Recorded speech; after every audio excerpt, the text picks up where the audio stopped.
Welcome to gardening Tamil. இன்றைக்கி இந்த வீடியோவில் நம்ம எதை பற்றி பார்க்க போகிறோம்னு பார்த்துக்கிட்டோம்னா, தண்டுக்கீரை என்னுடைய மாடி தோட்டத்தில் முறையாக நான் வளர்த்துருக்கேன். அதோடைய அனுபவத்தை நான் உங்களோட இதில் பகிர போகிறேன். நான் ஆல்ரெடி தரையில் தோட்டம் போடும்பொழுது நான் கீரைகள் நிறையா வளர்த்துருக்கேன். அதில் அனுபவம் உண்டு. ஆனால் மாடி தோட்டத்தில் எனக்கு கீரைகள் வளர்த்து எதுவும் அனுபவம் கிடையாது. முறையாக இப்போ தான் நான் வளர்த்துருக்கேன். இந்த வீடியோவில் மண்கலவை தயார் செஞ்சதுலேருந்து அந்த கீரை செடியை அறுவடை பண்ணுறது வரைக்கும் நான் முழுமையாக இதில் பதிவு பண்ணியிருக்கேன். இதில் நடுவில் எனக்கு பூச்சிகள் நிறையா தொல்லைகள் வந்துச்சு. இந்த பூச்சிகளை நான் எப்படி கட்டுப்படுத்தினேன், என்னென்ன உரங்கள்லாம் இதுக்கு நான் போட்டேன் அப்படிங்கிறது எல்லாத்தையுமே நான் தெளிவாக அதில் முழுசாக சொல்லியிருக்கேன். ஓகே, நம்ம வாங்க வீடியோக்குள்ளே போகலாம். நீங்கள் இன்னும் நம்ம கார்டனிங் தமிழ் சேனலில் சப்ஸ்கிரைப் பண்ணல அப்படின்னா உடனே சப்ஸ்கிரைப் பண்ணிக்கோங்க. சப்ஸ்கிரைப் பண்ணிவிட்டு பக்கத்தில் ஒரு பெல் பட்டனையும் ப்ரெஸ் பண்ணிக்கோங்க. நம்ம வாட்ஸ்அப் குரூப்பில் ஜாயின் பண்ணாமல் இருந்தீங்க அப்படின்னா கீழே டிஸ்கிரிப்ஷனில் லிங்க் இருக்குது, போய் ஜாயின் பண்ணிக்கோங்க. முதல்ல நம்ம மண்கலவை தயார் செய்கிறத பற்றி பார்த்துக்கலாம். மண்கலவைக்கு நான் முழுமையாக செம்மண் தான் பயன்படுத்தியிருக்கேன். கரிசல் மண் தான் எங்கள் ஊரில் அதிகமாக இருக்கும். இருந்தாலும் மாடி தோட்டத்தில் செம்மண் கொஞ்சம் சிறந்ததாக இருக்குது அப்படிங்கிறதுனால நான் செம்மண்ணை பயன்படுத்தியிருக்கேன். இந்த மண் இப்போ நான் மிக்ஸ் பண்ணக்கூடிய மண் கலவை இந்த கீரை செடிக்கு மட்டும் இல்லை, இதில் நான் நிறையா செடிகள் வைக்க போகிறேன். கத்தரி, வெண்டை இந்த மாதிரியான எல்லா செடிகளுக்குமே இதே மண் கலவை தான் பயன்படுத்த போகிறேன். இந்த ஒரு முறை மிக்ஸ் பண்ணிவிட்டு நிறையா பாட்டிலில் இதை நான் ஃபுல் பண்ணி வைப்பேன். எடுத்த மண் கலவையில் கட்டிகள் எதுவும் இல்லாமல் கொஞ்சம் நல்லா பொடியாக உடச்சிக்கலாம். இந்த மாதிரி கையாலேயே. கரிசல் மண்ணை விட செம்மண் மாடி தோட்டத்தில் கொஞ்சம் சிறந்ததாக இருக்குது. செம்மண் இல்லை அப்படிங்கிற பட்சத்தில் நீங்கள் கரிசல் மண் பயன்படுத்தலாம் தாராளமாக. இப்போ நான் கோகோபீட், கம்போஸ்ட் ரெண்டும் கலந்த ஒரு கலவை இது. நான் ஆல்ரெடி மிக்ஸ் பண்ணி வச்சுருந்தேன். என்னுடைய இந்த மாதிரி 2-3 இதில் வச்சுருந்தேன் மிக்ஸ் பண்ணி கேனில். அதை பூரா நான் அதை கூட்டுறேன். அந்த கேனுக்கு கீழே இருந்த அடியில் இருக்கக்கூடிய அந்த ட்ரைனேஜ் ஹோல் ஓட்டை வெளியிலையா இந்த கம்போஸ்ட் இதெல்லாம் வெளியில் போகக்கூடாது அப்படிங்கிறதுக்காக கொஞ்சம் கல்லை போட்டு வச்சுருந்தேன். அதனால் கல்லுமே உள்ளே கலந்து விழுகுது. இப்போ அந்த கல்லெல்லாம் பிறக்கி போட்டுடுறேன்.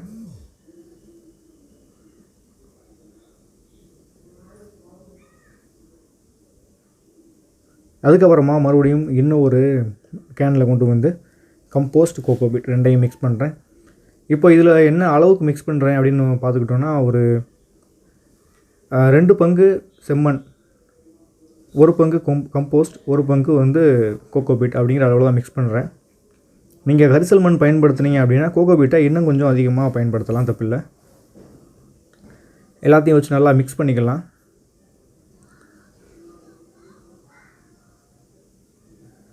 அப்புறமா பார்த்துக்கிட்டோன்னா திரவ பாக்டீரியா, பொட்டாசியம் சத்து இருக்குது இல்லையா, பொட்டாசியம் சத்தை மண்ணுக்கு தரக்கூடிய ஒரு பாக்டீரியா. இது உயிர் உரம் தான், இது கெமிக்கல் எதுவும் கிடையாது. இந்த பாக்டீரியாவை நம்ம மண்ணில் போடுறது மூலமாக தொடர்ந்து இந்த பாக்டீரியா வளிமண்டலத்துலேயும் மண்ணிலையும் இருக்கக்கூடிய அந்த பொட்டாசியம் சத்தை செடிகளுக்கு எடுத்து கொடுத்துக்கிட்டே இருக்கும். இது பார்த்துக்கிட்டோன்னா அசோபாஸ் அப்படின்னா அசோஸ்பெரிலம் பாஸ்போபாக்டீரியா அப்படிங்கிற 2 பாக்டீரியா உள்ளே இருக்குது. இது என்ன செய்யும்னா தலைச்சத்தையும் மணிச்சத்தையும் செடிகளுக்கு எடுத்து தரும். தலைச்சத்து அப்படின்னா நைட்ரஜன் சத்து. இதை நல்லா செடிகளுக்கு எடுத்து கொடுக்கக்கூடிய பாக்டீரியா இது. இது எல்லாமே ஆர்கானிக் தான், இதில் கெமிக்கல் எதுவுமே கிடையாது. எல்லாத்தையும் நல்லா ஊற்றி கலந்தாச்சு. அதுக்கப்புறமா இப்போ நம்ம உரங்கள் எல்லாம் போட்டோம். இது ட்ரைகோடெர்மா விரிடி அப்படிங்கக்கூடிய ஒரு பூஞ்சான கொல்லி உரம். இதை போட்டோம்னா மண்ணில் இருக்கக்கூடிய பூஞ்சான நோய்கள் எல்லாம் செத்துரும். இதை நான் ஓப்பன் பண்ணதுக்கப்புறம் உள்ளே இந்த மாதிரி விளக்கலர்களாக இருக்கும். இதை போடுறது மூலமாக வேரல்கள், வாடல், இலைக்கருகள், இலைப்புள்ளி இந்த மாதிரியான பூஞ்சான நோய்கள் நம்மளுடைய செடிகளுக்கு வராமல் தடுக்கலாம். அப்படிங்கிறதுனால நான் முதல்ல மண் கலவையிலே இந்த மாதிரியான பொருட்கள் எல்லாம் மிக்ஸ் பண்ணி வச்சிட்றேன். இப்போது இதெல்லாம் நல்லா மிக்ஸ் பண்ணலாம். அந்த உயிர் உரத்தில் இருக்கக்கூடிய ஈரம் தெளித்ததுனால மண் நல்லா தண்ணி தெளித்து விட்டது மாதிரி நல்லா ஈரப்பதத்தோடு இருக்குது. நல்லா மிக்ஸ் பண்ணலாம். இது செடி நடுறதுக்கு ஒரு சரியான பதம். இந்த க்ரோ பேக் அரசு தோட்டக்கலை அலுவலகத்தில் வாங்கின ஒரு க்ரோ பேக் தான். இதை பற்றி ஆல்ரெடி யூடியூப்பில் நிறையா பேர் ரிவ்யூ போட்டிருக்காங்க. அதை பற்றி நான் எதுவும் தனியாக போட அதனால் இப்போ இதிலேயே நம்ம போட்டுடலாம். கீரை வளர்க்குறதுக்கு மற்ற செடிகள் அளவுக்கு வேர்கள் அதிகமாக போகாது. அப்படிங்கிறதுனால மண்கலவை இந்த க்ரோ பேக் ஃபுல்லாக நம்ம ஃபுல் பண்ணணும் அப்படின்னு தேவையில்லை. க்ரோ பேக்கில் ஒரு பாதி அல்லது ஒரு 3/4 அளவுக்கு மட்டும் மண்ணை ஃபுல் பண்ணால் போதும். சின்ன பசங்கள்லாம் எனக்கு ரொம்பவே நல்லா ஹெல்ப்ஃபுல்லாக இருந்தாங்க இந்த வேலையில். ஓகே, போதும், இது போதும். இப்போ நம்ம இதில் ஒரு சரியான அளவில் செம்மண் கலந்துருக்கோம். கம்போஸ்ட் பார்த்துக்கிட்டோன்னா முழுமையாக இந்த கம்போஸ்ட் ஃபுல்ஸாக கம்போஸ்ட் ரெடி ஆகலை. மாட்டுச்சாணத்தை வச்சும் இலைகளை வச்சு தான் கம்போஸ்ட் பண்ணேன். ஓரளவுக்கு கம்போஸ்ட் ரெடி ஆகிடுச்சு. பாதி இன்னும் கொஞ்சம் மக்க வேண்டியது இருக்குது. இருந்தாலும் நான் பரவாயில்ல இது போதும் அப்படின்றதுனால நான் அப்படியே போட்டுட்டேன். ஒன்றும் பிரச்சனை கிடையாது. அதனால் அடுத்ததாக நம்ம விதைகளை போடலாம். கீரை விதைகள் ரொம்பவே சின்ன சைஸாக இருக்கிறதுனால நம்ம கொஞ்சம் மணல் கலந்து தூவணும். மாடி தோட்டத்தில் நம்ம குறுகிய இடத்துல போடும்பொழுது நம்ம அதிகமாக மணல் கலக்கணும் அப்படின்னு தேவையில்லை. ஆனால் நிலத்தில் நம்ம தோட்டம் போடும்பொழுது கொஞ்சம் மணல் கலந்து தூவுறது நல்லது. எதுக்காகனா விதைகள் ரொம்ப சின்னதாக இருக்கும்போது ஒரே இடத்துல அதிகமாக எல்லா விதைகளும் விழுந்துடும். இந்த மாதிரி இருக்கும்போது கொத்தா கும்மலா செடிகள் எல்லாம் முளைச்சிடும். அப்படிங்கிறதுனால மணல் கலந்து நம்ம நிலத்தில் போடும்போது விதைகளை போடலாம். ஆனால் மாடி தோட்டத்தில் இந்த மாதிரி ஒரு சின்ன இடத்துல போடும்பொழுது நம்ம நேரடியாக கைகளாலேயே விதைகளை தூவி விட்டுடலாம். இதுதான் கீரை விதை. நிறையா பேர் கீரை விதையை பார்த்துருக்க மாட்டாங்க. மோஸ்ட்லி நிறையா பார்த்துருப்பீங்க. புதுசாக தோட்டம் ஆரம்பிக்கிறவங்க அதிகமாக பார்த்துருக்க வாய்ப்பு கம்மி. அதுக்கப்புறம் என்ன செய்யலாம்னா விதைகளை நம்ம அதிகமாக ஆழத்தில் போடலை. நம்ம மேலாப்பில் தூவி விட்டுருக்கோம். அதுக்கப்புறமா தூவி விட்டதுனால இன்னும் கொஞ்சம் நம்ம மண்ணை எடுத்து அந்த கீரை விதைகளுக்கு மேலே இந்த மாதிரி தூவி விடணும். இப்படி தூவி விடும்பொழுது அந்த கீரை விதைகள் மண்ணுக்குள்ளே போயிடும். ரொம்ப ஆழத்தில் போகாது. மேட்டாப்பில் லேசாக மண் மூடிய அளவுக்கு சரியான அளவில் இருக்கும். அடுத்ததாக தண்ணி பாய்ச்சறது ரொம்பவே முக்கியமானது கீரைக்கு பொறுத்த வரைக்கும். எதுக்காகனா கீரை விதைகள் ரொம்ப சின்னதாக இருக்கிறதுனால தண்ணியை நம்ம அதிகமாக ஊற்றும் பொழுது விதைகள் எல்லாம் ஒரு இடத்துலேருந்து தாவான இடத்துக்கு அடித்து எடுத்துகிட்டு போயிடும். மண் அரிமானம் ஏற்படுற மாதிரி கீரை விதைகள் அரித்து எடுத்துகிட்டு போயிடும். அதனால் இந்த மாதிரி கைகளால் ரொம்ப பொறுமையாக தெளித்து விடலாம். உங்கள்கிட்ட பூவாளி மாதிரியான ஒரு பொருள் இருந்ததுன்னா அதில் கூட நம்ம நீர் தெளிக்கிறது ரொம்ப நல்லது. கீரை விதைகள் இருக்கும்பொழுது மட்டும் இல்லாமல் கீரை செடிகள் முளைச்சதுக்கு அப்புறமும் கூட ரொம்ப இந்த மாதிரி மெதுவாக தெளிக்கிறது ரொம்ப நல்லது. செடிகள் உடைஞ்சு போகிறதுக்கு வாய்ப்பு இருக்குது. நட்டவுடன் ஒரு முறை நம்ம தண்ணி தெளித்ததுக்கப்புறம் ஒரு 3 நாள் கழித்து பார்த்தோம்னா செடிகள் எல்லாம் முளைக்க ஆரம்பிச்சிருச்சு. இதில் ரொம்ப சின்னதாக செடிகள்லாம் முளைச்சிருக்கு. நிறைய இடங்களில் முளைக்க ஆரம்பிச்சிருக்கு. உங்களுக்கு வீடியோவில் எப்படி தெரியுதுன்னு எனக்கு தெரியலை. 3 நாள் கழித்து உயிர் தண்ணீர் அப்படின்னு சொல்லுவாங்க. விதைகள் முளைச்சதுமா 3 நாள் கழித்து மறுபடியும் ஒரு முறை தண்ணியை தெளித்து விடணும். அதுக்கப்புறம் பார்த்துக்கிட்டிங்கன்னா இப்போ பாருங்கள் இதில் ரொம்ப ஓரளவுக்கு சூப்பராக முளைச்சிருச்சு. நிறையா மாட்டுச்சாணம் போட்டிருந்தேன். அந்த மாட்டுச்சாணத்தில் இருக்கக்கூடிய சீமை கருவேல் அந்த செடிகளுடைய விதைகள் எல்லாம் அதுவும் முளைக்க ஆரம்பிச்சிருச்சு. அதெல்லாம் நான் பிடுங்கி அதிலேயே உரமாக போட்டுட்டேன். அதுவும் மக்கி செடிகளுக்கு ஒரு நல்ல உரமாக கிடைக்கும். நல்லா வளர்ந்துருச்சு. அதுக்கப்புறம் இப்போ பாருங்கள், இப்போது அதை விட இன்னும் கொஞ்சம் சூப்பராக இலைகள்லாம் வளர்ந்துருக்கு.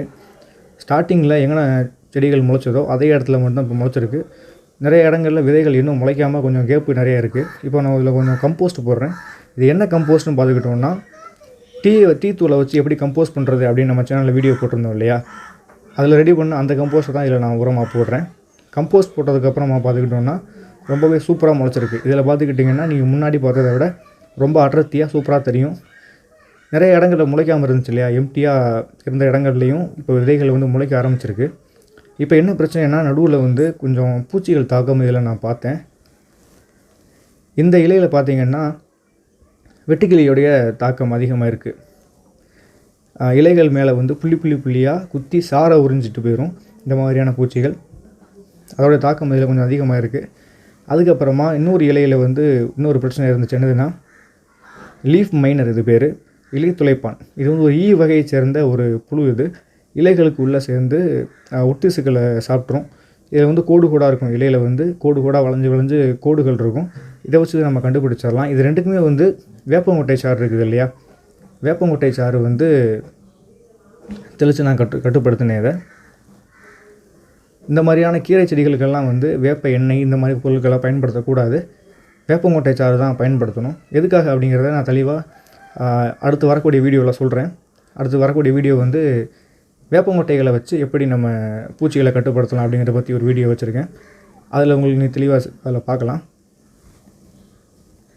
செடிகள் ஓரளவுக்கு நல்லா வளர்ந்ததுக்கப்புறமா மாட்டு கோமியம், யூரியா, நம்ம இயற்கை யூரியா ரெடி பண்ணுறது எப்படி அப்படிங்கிறத பற்றி நம்ம சேனலில் வீடியோ போட்டிருந்தோம்.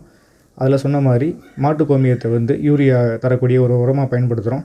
எதுக்காக நான் இதில் யூரியா ஸ்பெஷலாக யூஸ் பண்ணுறேன் அப்படின்னா, இது யூரியான்றது யாரும் கெமிக்கல் நினச்சிடாதீங்க, மாட்டு கோமியம் தான் அது. செடிகள், அந்த கீரை செடிகளை பொறுத்த வரைக்கும் நமக்கு என்ன தேவைன்னா இலைகள் மட்டும்தான் தேவை. இலைகளும் கிளைகளும் மட்டும்தான் தேவை. மற்ற பூக்கள் காய்கள் எதுவும் தேவை கிடையாது. இலைகள் கிளைகள் அதிகமாக வளரணும் அப்படின்னா செடிகளுக்கு தலை சத்து மட்டும் இருந்தாலே போதும். நைட்ரஜன் சத்து நம்ம செடிகளுக்கு கொடுத்தா அந்த சத்து மட்டுமே போதும். அதிகமாக இலைகள் தலைகள் நமக்கு அதிகமாக கிடைக்கும். அப்படிங்கிறதுனால யூரியாவை வந்து நான் அதிகமாக இதுக்கு நான் தெளித்தேன். கம்போஸ்ட்டும் நம்ம அதிகமாக போடலாம். மற்றபடி மீன் அமிலம், தேமூர் கரைசல் இதெல்லாம் தெளிக்கணும்னு தேவையே கிடையாது. கீரைக்கு எந்த ஒரு மற்ற உரங்கள் எதுவுமே தேவையில்லை. இப்போ ஓரளவுக்கு லாஸ்ட்டு கிட்டத்தட்ட ஒரு 30 நாள் ஆயிடுச்சு இந்த செடி வச்சு. இன்னும் 2 நாளில் வந்து நம்ம அறுவடை பண்ணிடலாம். கீரை வளர்க்குறத பொறுத்த வரைக்கும் வந்து உரத்தை பற்றி நமக்கு கவலையே கிடையாது. மாட்டுச்சாணம் அல்லது கம்போஸ்ட் இது போட்டால் போதும். முடிஞ்ச அளவுக்கு இந்த மாதிரி கொஞ்சம் மாட்டு கோமியத்தை கொடுத்தோன்னா சூப்பராக வளரும். அதை விட வேறு எந்த உரமுமே கீரைக்கு தேவையில்லை.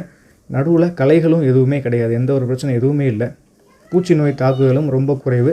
நோய்களை பொறுத்த வரைக்கும் இந்த கீரை செடிகளில் நோய்கள் எதுவுமே வரல. பூச்சிகள் மட்டும் அந்த இலைகளில் 2-3 பூச்சிகள் இருந்தது பார்த்தீங்க இல்லையா, அது மட்டும்தான் இருந்துச்சு. மற்றபடி எதுவுமே வரலை. இப்போ நம்ம இதை அறுவடை பண்ணிடலாம். கீரைகளை அறுவடை பண்ணும் பொழுது நம்ம செடியை முழுசாக நம்ம வேரோட பிடுங்கிறத விட்டுட்டு இந்த மாதிரி ஒரு கத்திரிக்கோல் வச்சு நம்ம அடிப்பகுதியில் கட் பண்ணி விட்டுறது ரொம்ப நல்லது. இப்போது கீரை செடியோடைய அடியில் ஒரே ஒரு கிளை அல்லது ஒரு இலை இதை மட்டும் விட்டுட்டு மீதி முழுவதுமாக அந்த செடியை வந்து நம்ம கட் பண்ணிடலாம். இப்படி கட் பண்ணுறது மூலமாக என்ன ஆகும்னா, இந்த செடியை வந்து நம்ம முழுசாக ரிமூவ் பண்ணலை, பாதி வேர் எல்லாம் உள்ளே இருக்குது. அப்படிங்கிறப்ப வேகமாக ரொம்ப தளிர்த்து வந்து நமக்கு மறுபடியும் ஒரு 15 நாளுக்குள்ளேயே மறுபடியும் நமக்கு இன்னொரு மகசூல் கிடைக்கும். எப்படின்னு பார்த்துக்கிட்டோம்னா, நம்ம விதை போட்டு செடி முளைக்கிறது, வேர் வளரும், கிளைகளும் வளரும். ரெண்டும் ஒரே நேரத்தில் வளரும் பொழுது வேர் ரொம்ப சின்னதாக இருக்கும். சத்துக்கள் வந்து அதிகமாக எடுத்து தராது, போதுமான அளவு தான் எடுத்து தரும். அப்படிங்கிறப்ப செடிகள் வந்து ரொம்ப ஸ்லோவாக தான் வளரும். ஆனால் இந்த மாதிரி நம்ம மேல் பகுதியை விட்டுட்டு வேர்களை விட்டுட்டு மேல் பகுதியை மட்டும் கட் பண்ணி எடுக்கும் பொழுது வேர்கள் வந்து இப்போதைக்கு இந்த செடிகளில் வேர்கள் வந்து ரொம்ப பெரிய வேர்களாக இருக்கும். அப்படிங்கிறப்ப சத்துக்கள் வந்து வேர்கள் ரொம்ப அதிகமாக எடுத்து கொடுக்கும். அப்படிங்கிறபோது மேலே இருக்கக்கூடிய அந்த இலைகள் வந்து ரொம்ப ஸ்பீடாக வளர்ந்து நமக்கு ஒரு 10-15 நாள்லேயே அடுத்த அறுவடைக்கு தயாராகிடும். அதுவும் இல்லாமல் சுற்றி இருக்கக்கூடிய சின்ன சின்ன செடிகள் இருக்குது இல்லையா, அதுவுமே நல்லா இப்போ வெயில் பட்டு இன்னும் வேகமாக வளர ஆரம்பிக்கும். இத்தனை நாளாக வந்து இந்த செடிகள் ரொம்ப வளர்ந்துருந்ததுனால வெயில் கிடைக்காம கீழே உள்ள சின்ன செடிகள் வந்து வளர்ச்சி இல்லாமல் ரொம்ப இருந்துச்சு. இப்போ நம்ம அதை கட் பண்ணிவிட்டு ஒரு யூரியா, மாட்டு கோமியம் தான், மாட்டு கோமியத்தை ஒரு முறை நம்ம யூஸ் பண்ணால் போதும். அடுத்து ஒரு 10-15 நாளில் அடுத்த அறுவடைக்கு இது தயாராகிடும். மாட்டு கோமியத்தை பொறுத்த வரைக்கும் கீரை செடிகளில் இலைகளில் தெளிக்காமல் வேறு மூலமாக கொடுக்கறது ரொம்ப நல்லது. ஏன்னா இலைகளை வந்து நம்ம சாப்பிட்றோம், அது இலைகள் வந்து அந்த மாட்டு கோமியம் படுறதுனால நம்ம சாப்பிடும்பொழுது அதில் அந்த இதோடைய எல்லாமே வந்து இலைகளில் பட்டு இருக்கும். அப்படிங்கிறதுனால வேறு மூலமாக தெளிக்கிறது ரொம்ப நல்லது. ஓகே, இதை நம்ம அப்படியே விட்டுறலாம். இப்போ ஒரு முறை தண்ணீர் தெளிச்சுட்டு இன்னும் ஒரு சில நாள் கழித்து மாட்டு கோமியம் இதை வந்து நம்ம வேறு மூலமாக கொடுத்தோம்னா அடுத்த அறுவடைக்கு அது தயாராகிடும். இப்போ பார்த்தீங்கன்னா நல்லா தெரியும் உங்களுக்கு, செடிகளெல்லாம் வந்து நல்லா இருக்குது. இந்த மாதிரி ஒரு இலையை மட்டும் தண்டில் விட்டுட்டு மற்ற இலைகள் எல்லாத்தையுமே வந்து நான் முழுமையாக கட் பண்ணிட்டேன். இந்த மாதிரி விட்டு நம்ம தொடர்ந்து அறுவடை பண்ணிக்கிட்டே இருக்கலாம். அவ்வளோதான். பார்த்தீங்கன்னா இவ்வளோ கீரை எனக்கு இதில் கிடச்சிருக்கு. இந்த வீடியோ உங்களுக்கு பிடிச்சிருக்கும் அப்படின்னு நினைக்கிறேன். பிடிச்சிருந்தால் லைக் பண்ணுங்கள். நான் சொன்னதில் தவறு இருந்தாலோ நான் பண்ணதில் தவறு இருந்தாலோ அதை கமெண்ட் பண்ணுங்கள். மறந்துடாமல் நம்ம கார்டனிங் தமிழ் சேனலுக்கு சப்ஸ்கிரைப் பண்ணிக்கோங்க.